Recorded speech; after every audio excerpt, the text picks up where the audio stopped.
Okay, so we got the 2011 Buick Lacrosse, and the issue is it is overheating.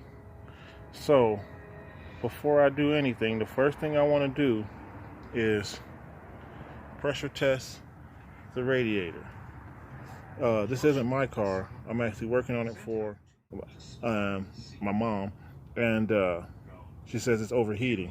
So what I'm going to do is I'm going to start off with the pressure test of the radiator and the cooling system and listen for leaks. She said she went to the parts store and they told her it was the water pump, but I just want to confirm before I go and start throwing parts at it if it's a water pump or if it's something else.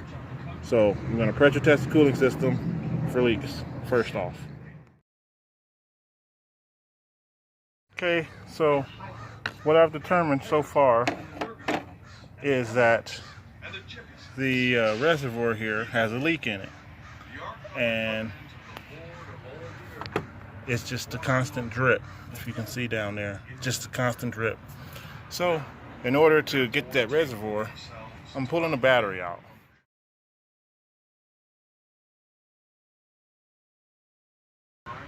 First thing you want to do is disconnect the negative terminal. Then you want to open this. It sits right here on top of the battery, and you want to open it. There's a tab right here. Just pull it out a little bit and flip it open. Then once you get that open, you got, this one has 3, and they are 5/16 of an inch socket to remove those 3. And then these 2, this one here, and this one here, was a 13 millimeter. And then what I did is I took a screwdriver, stick it in this big slot right here, and just flip it out a little bit, like this. Take it and go like that, and pull it out a little bit, and it'll pop up. And then you can remove this fuse box from the top of the battery. Next, we're going to pull the battery out of the car there. Okay, so we have a strap that goes over the positive terminal. Flip that over, and you can lift the battery out. I'm gonna have to remove this box. That's because the only reason why I'm pulling the battery out is because this has to slide forward.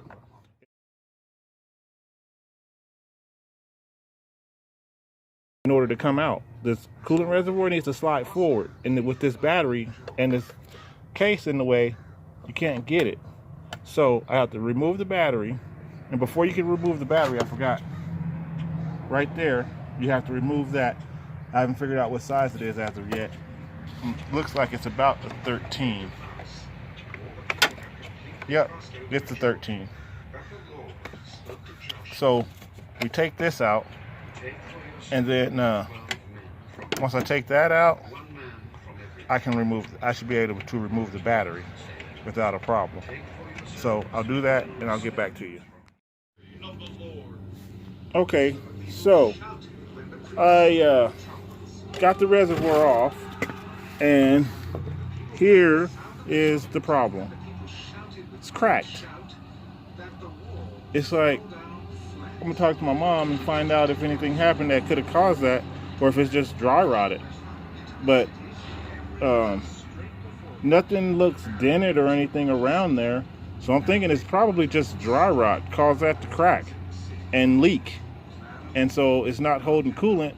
So with the reservoir being empty, that could cause it to overheat. So I'm gonna go get a new reservoir and put it on here and pressure test it again, and see that it doesn't leak, and double check that there's no leak anywhere else. And if that's the case, then we'll put it back together. Okay, well, I didn't show the process I took to get to this water pump, but I actually got the water pump off and getting ready to put it back together. But I'll show you how it goes back together. Okay, so we're going to clean all this up real nice. Then I'll take the water pump, put some gasket sealer on there, in a new gasket, and we'll put that back on, and then I'll show you what happens after that. And this water pump I got at CarQuest comes with new gasket and new bolts. Nice. CarQuest, that's where I got it. Well, Advanced Auto Parts. Part number is T1235. This is for the 2011 Buick Lacrosse on the water pump.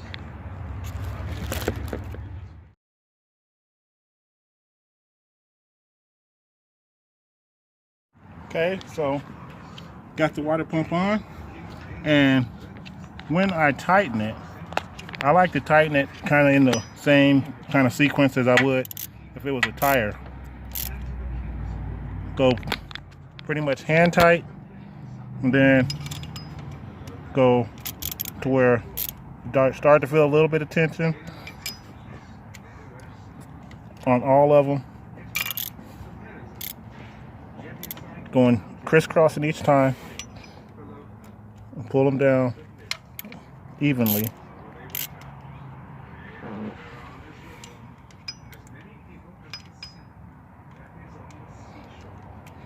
And we do this for all 6 of the bolts, and then I go around again and tighten it a little bit more. And I'm going to do this probably 3 times. And I use this little short ratchet on that. So I finger tight, and then with the short ratchet, then I don't go past, I hold my hand on the ratchet to where I can't go too tight there. And then I'll go with the little bit longer ratchet, and then I'll tighten it again, and that'll be it.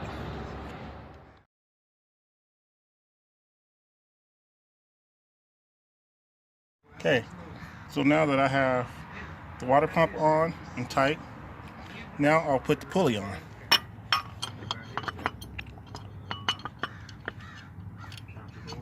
Pulley goes on.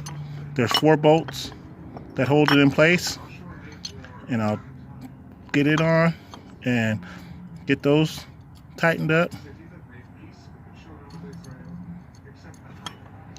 in the same way as I did with the other bolts.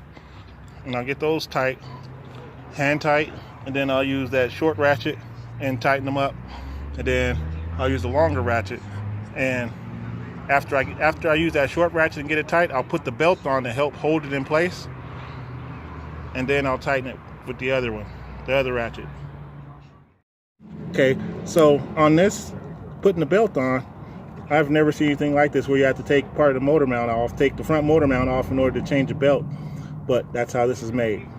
And it takes a 1/2-inch ratchet, and there's a box, a little square down there on the tensioner. You stick the ratchet in there and pull it toward the firewall. Turn it so that so it goes toward the firewall, and you can put the belt on. So I'm about to put the belt on now, and then I'll finish tightening up the water pump bolts, pulley bolts.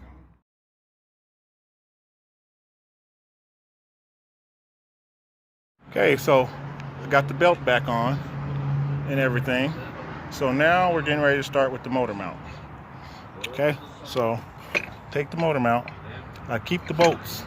When I take things apart, I like to keep the bolts with it so that there's no question what bolt goes where when I go to put it back together. So, okay, here we go. And get it down in here. I think the center one will probably be the easiest.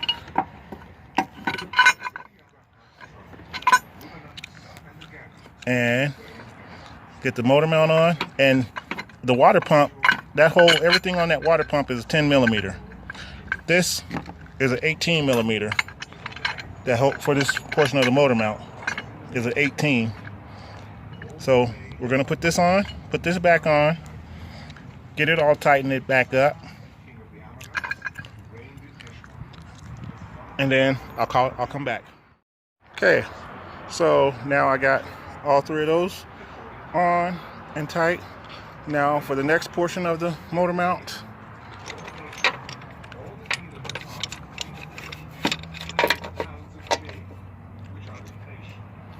I want to keep that one in. Pull this out. Those two.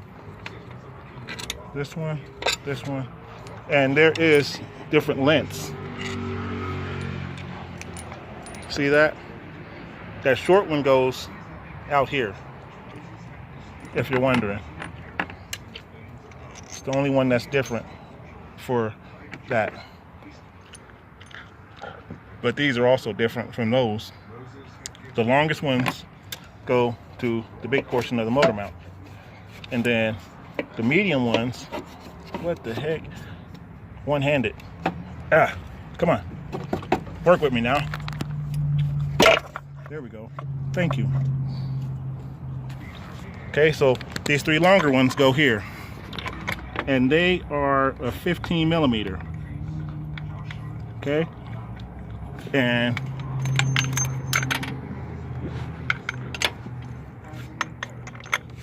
we'll get all these in. And then we'll get these in. Tighten down that motor mount. And you see, I got a little play there. That's because I have a jack holding the engine up. Because when you take it apart, you want to support that engine. I'll show you what I'm talking about. Because when you pull, if you don't support the engine, when you pull the motor mount out, it'll just drop. And so, and then you don't want to put a jack, just a regular jack, on your oil pan and lift the engine like that. So I put a 2x4 on there so it equals out the weight of the engine across that whole space, instead of just having one focus space in the middle, which would most likely, either with this being aluminum oil pan, put a hole in it. With a metal oil pan, it would bend it. But you don't want either of those to happen, so I use a piece of wood and put on the jack, and then jack up on that piece of wood, not directly on your oil pan.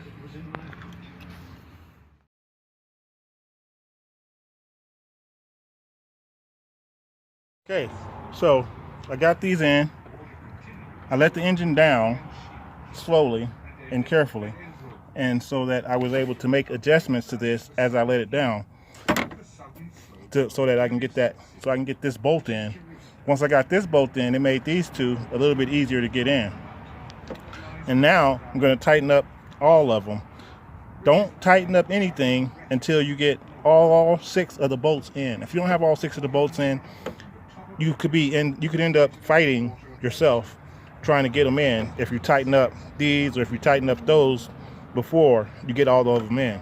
So I like to get them all in, and be careful not to break this thing, because I was just looking just for the sake of looking to see if I could find one, and this thing is ridiculous to try to find. So when you're working on this bolt, I'm using a gear wrench to tighten this up and loosen it, and not a ratchet, because I do not want to break this thing.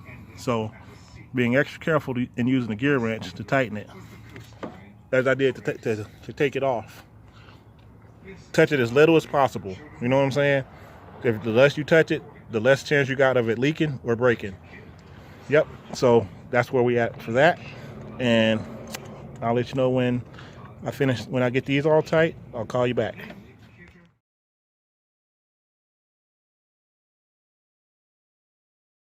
Okay. So now you're putting the air box back in. Okay. I took the clips out for this so I can get it out the way a little. Took the clips out for this balance here so I can get it out the way a little bit. But this goes in relatively easily. See that right there? It hooks in just like that. And then it goes and hooks in there like that. And then there's another one that sits right there that hooks in like that. So when you take it apart, lift this out first, pull it at an angle, and then you can lift this up and pull it back and up, and it'll come out. But there's that section. And now the top part, I mean, if you've done an air filter, then you know how to do that. So I'm gonna go ahead and get that done, and I'll call you back. Don't forget to reconnect the mass airflow sensor. Okay, so it plugs in, and then this part pushes down to lock it. So when you take it off, you want to pull that up, push that in, and then wiggle it out. Wiggle it out. Wiggle it out. Okay, but you know. And then push that in to lock it. Yep. So there's the air box in. And now I can put the pieces back on for this. And the way that they work, if you don't know, I'll show you.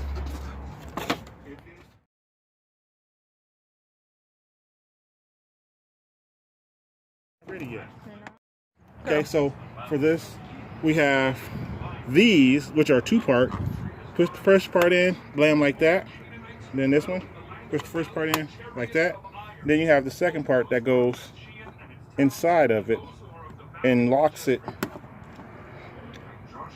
So basically what it does is when you push it in, it goes in, and then you push this in on top of it, and it opens it up a little bit so that it doesn't pop out. That's all it is.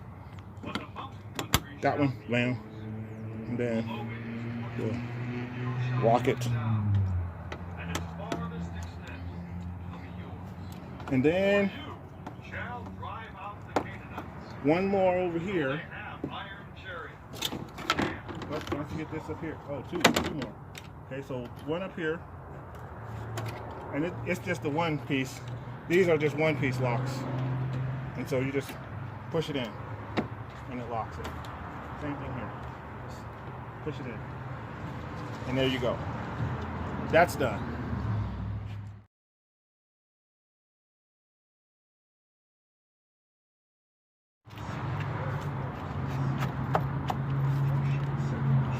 Computer. Okay, and then this is for a different portion for when I did the other part. Okay, so these wires and this wire.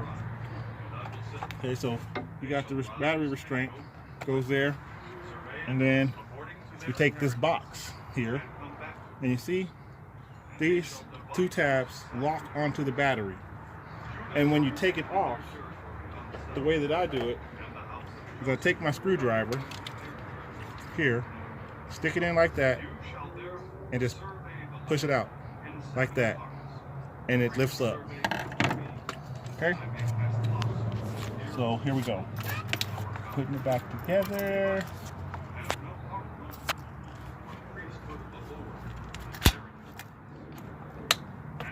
Just like that. And then we take and we screw all these back down, screw that back down, put that back up,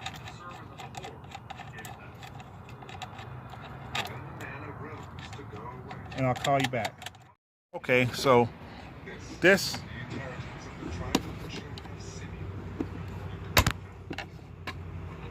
just pops open like that, and then these are 5/16 and 14 millimeter. To do both, to take those off is 14, and that's 5/16, and then just put that back together, close it. There we go.